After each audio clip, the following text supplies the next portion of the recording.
I'm so glad that you've tuned in to one of the sermons from St Mary's. If you're new to our church and would like to find out more about being involved, please visit our website and drop us a line. We'd love to hear from you.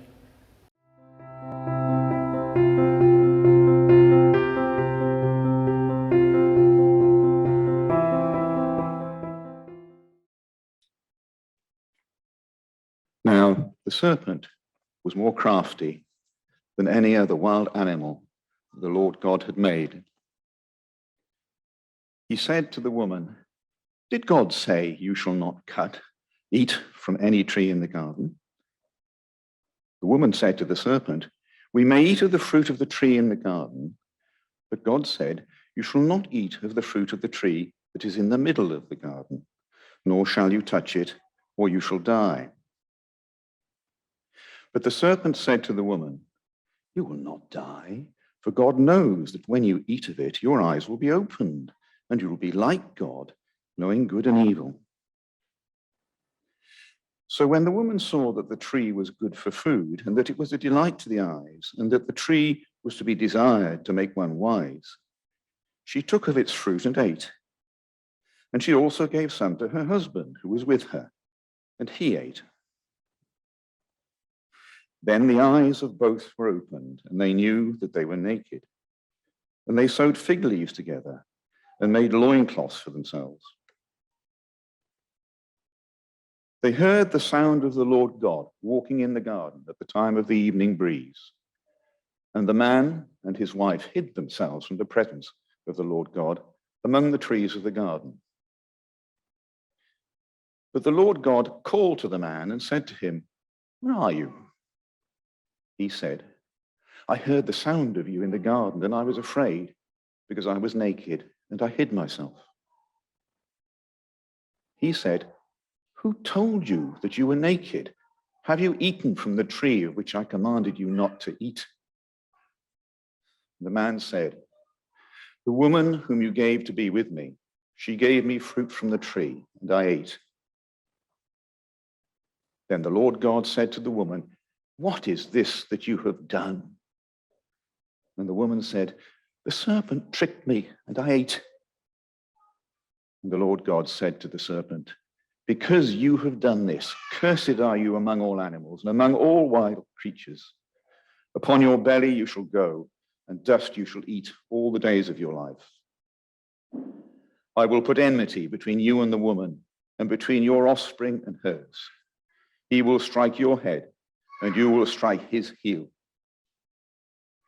To the woman he said, "I will greatly increase your pangs in childbearing. In pain you shall bring forth children. Yet your desire shall be for your husband, and he shall rule over you." And to the man he said, "Because you have listened to the voice of your wife, and have eaten of the tree about which I commanded you, you shall not eat of it. Cursed is the ground because of you. In toil you shall eat of it all the days of your life. Thorns and thistles it shall bring forth for you, and you shall eat the plants of the field. By the sweat of your face you shall eat bread, until you return to the ground. For out of it you were taken. You are dust, and to dust you shall return." The man named his wife Eve, because she was the mother of all living. And the Lord God made garments of skins for the man and for his wife, and clothed them. Then the Lord God said, "See, the man has become like one of us, knowing good and evil. And now he might reach out his hand and take also from the tree of life and eat and live forever." Therefore the Lord God sent him forth from the Garden of Eden to till the ground from which he was taken. He drove out the man, and at the east of the Garden of Eden he placed the cherubim and a sword, flaming and turning to guard the way to the tree of life. This is the word of the Lord. My name's Tom. I'm the second year Holy Hand at Trinity. My family are here in the corner. And my son Jesse is very confused why everyone keeps talking about the stump of Jesse this morning. He's saying, "That's my name." So I wanted to start off with a question, and some of you will have to think back a bit further than others for this one. What is the first Christmas present that you can remember receiving? So have a little think back, and then you can pop your hand up. Jesse's got his hand up. Jesse, what can you remember, mate? You got chocolate coins. That's a good one. Yeah. Anybody else? Kezia? A chocolate orange. Okay, we've got a bit of a chocolate theme going on. Anyone got something different to chocolate? Yep. Oh, your mum made you a tutu. Oh, that's fantastic. I was trying to think back, and the first present that I can remember getting was actually a Where's Wally book. Do you remember those? And I used to love Where's Wally so much. I actually used to dress up as Where's Wally. Got a little photo here, believe it or not. There we go. Come on. And if you remember Where's Wally, basically there's someone who looks kind of like that, but not as good looking, is basically hiding inside a book, and obviously you have to scan the pages and find where he is. So we've got a little one for you to do here if you go on to the next one. So I don't know how well you'll be able to see it on the screen, but you should be able to see if you can spot Wally there. Anyone find him?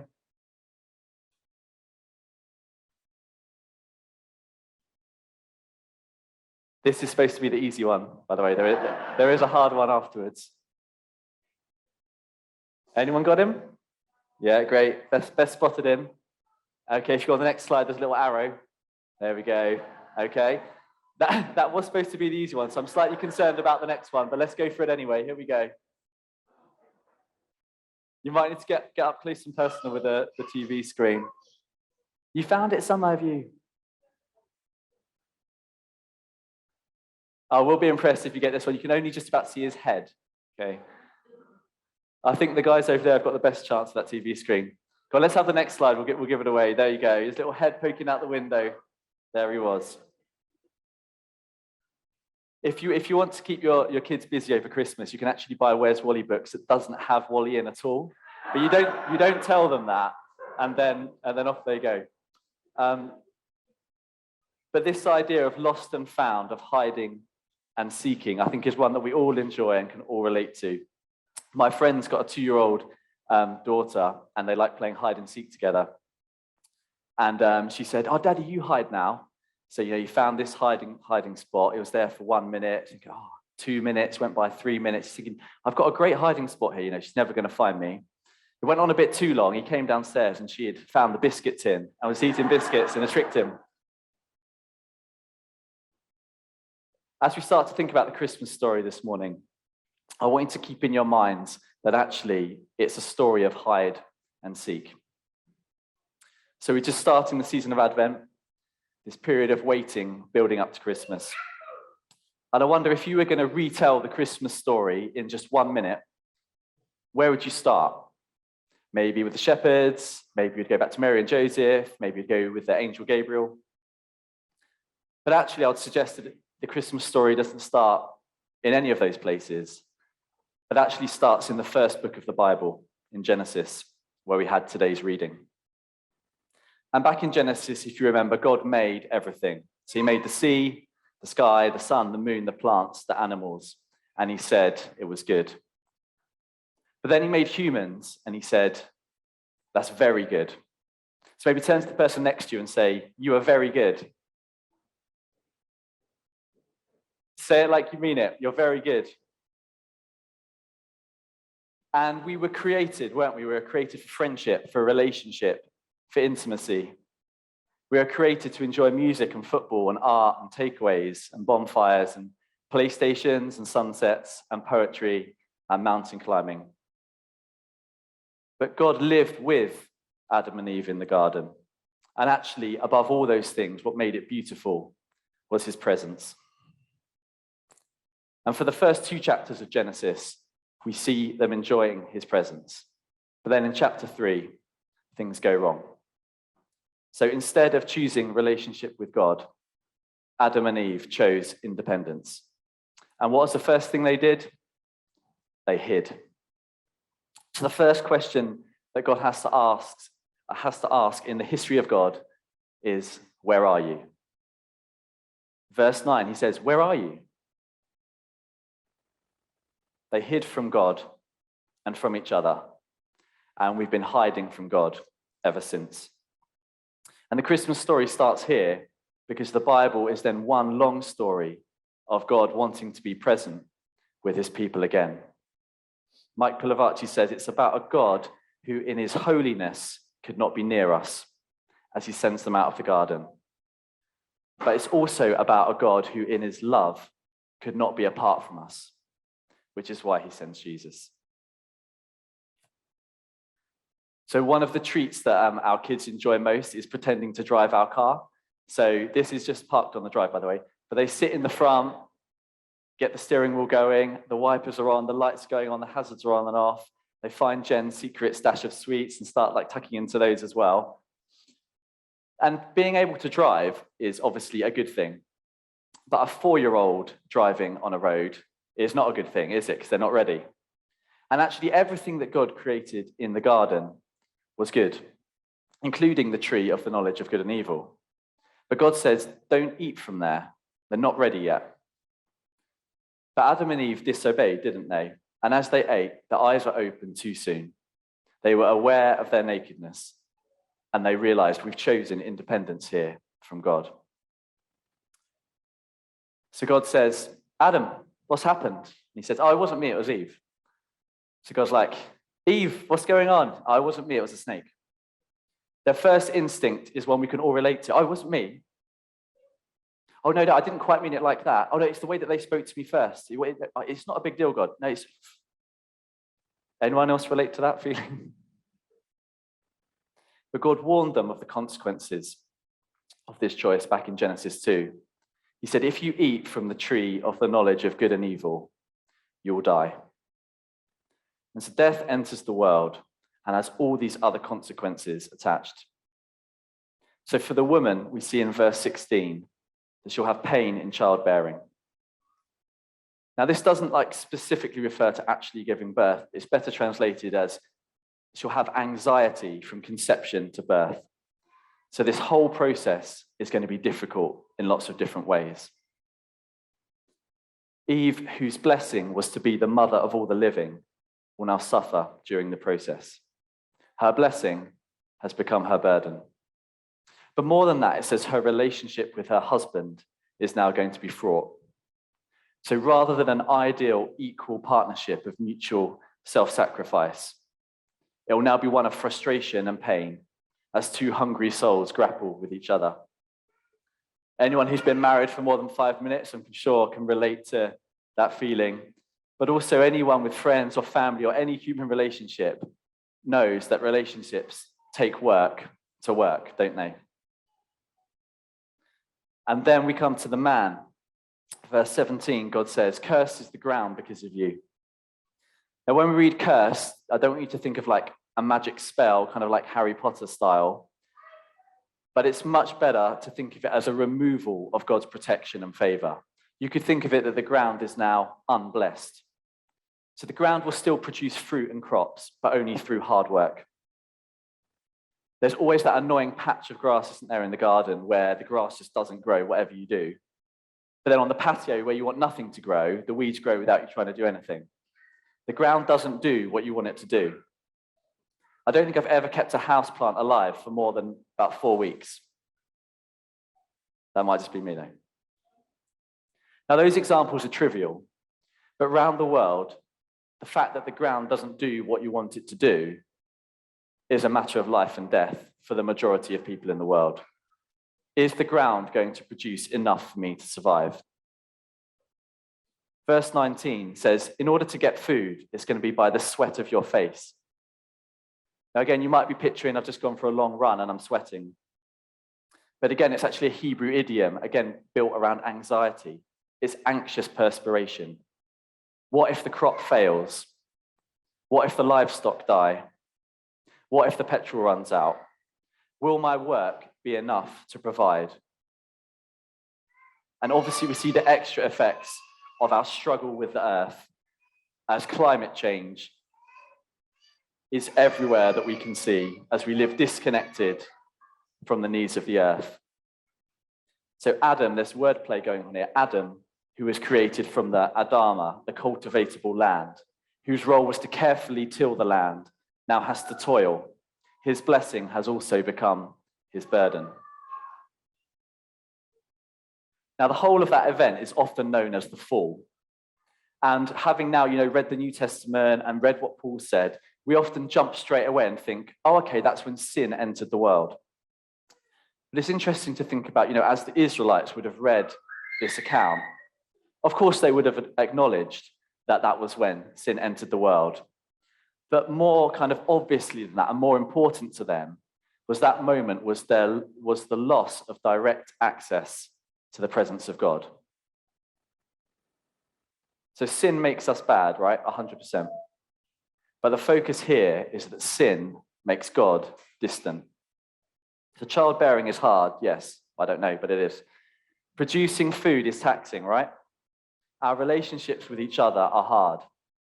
But our greatest concern is the loss of God's direct presence. It's separation from our Father. And so in Genesis 3:24, we see God drives them out of the east of the garden, and he stations cherubim with flaming swords to guard the tree of life.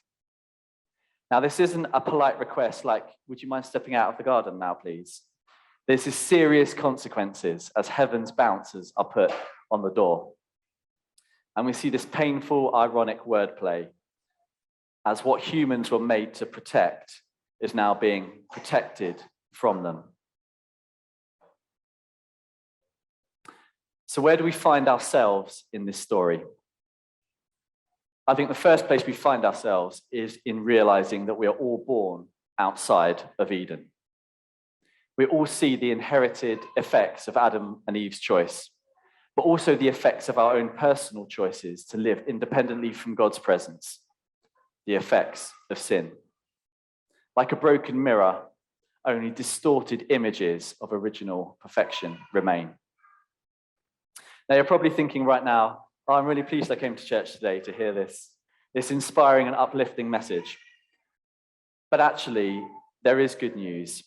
And the good news is that God does not leave us outside of Eden.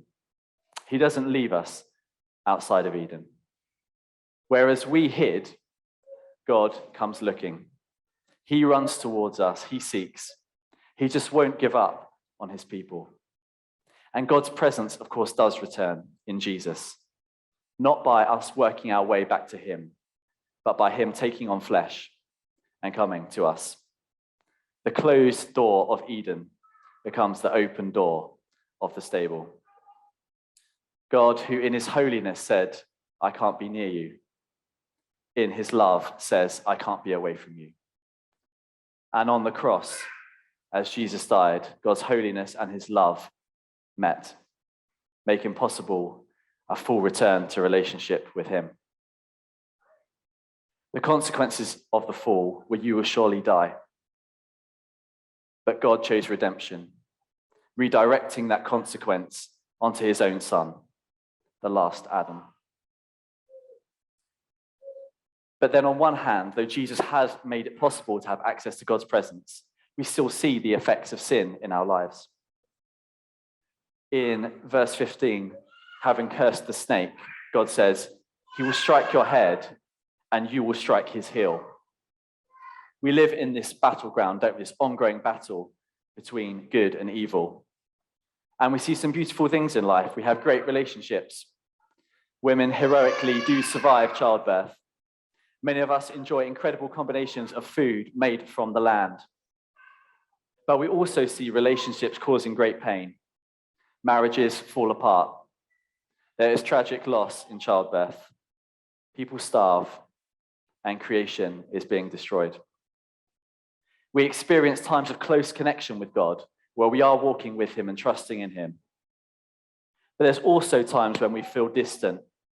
And again, like in the garden, the enemy whispers, did God really say that? Is that really what God's like? It's a battle.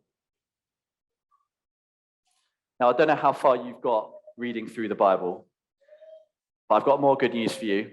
I've read to the end, and it's a bit of a spoiler alert, but God wins. The enemy may strike our heel, but Jesus crushes his head. And in Romans 8, we see this beautiful picture using all the imagery from Genesis, where all of creation is to be born again.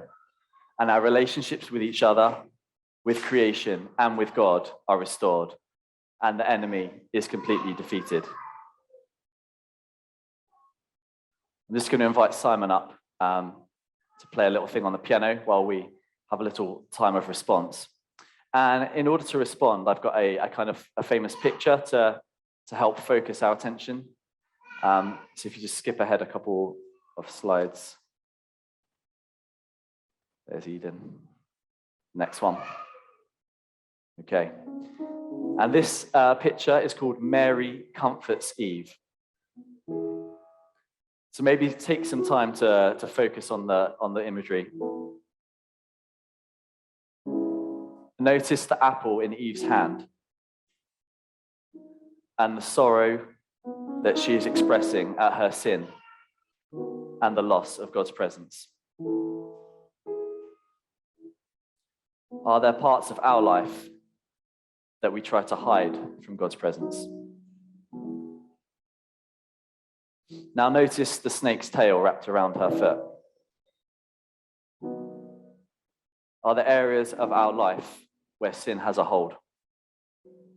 Sin which so easily entangles, is it affecting our relationship with God or with each other or with creation?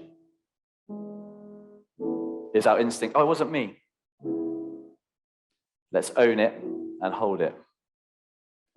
Let's offer it to God. Make amends where we need to and receive his forgiveness. But now let's look to Mary. The look she gives Eve shows that she understands. Your sin is not a surprise to God. He understands. And his response is compassion and love. Notice Eve's hand on Mary's stomach. Even though childbearing was to be painful, it is through the birth of a child that God's presence returned and the curse was reversed. That's the story of Christmas. Though we hid and attempted still to do so, God comes to us. We hide, he seeks. Now notice Mary's foot crushing the snake's head. Jesus is victorious. He has the final word. In Advent, we not only remember Jesus coming at Christmas, but we look ahead to his triumphant return when everything that we lost in the garden is found again in the Father. From Genesis to Revelation, it is one long story of God's love, of God wanting to be present with his people again. A God who in his holiness said, I can't be with you, but in his love says, I can't be apart from you. I pray that we receive that love this morning. Amen.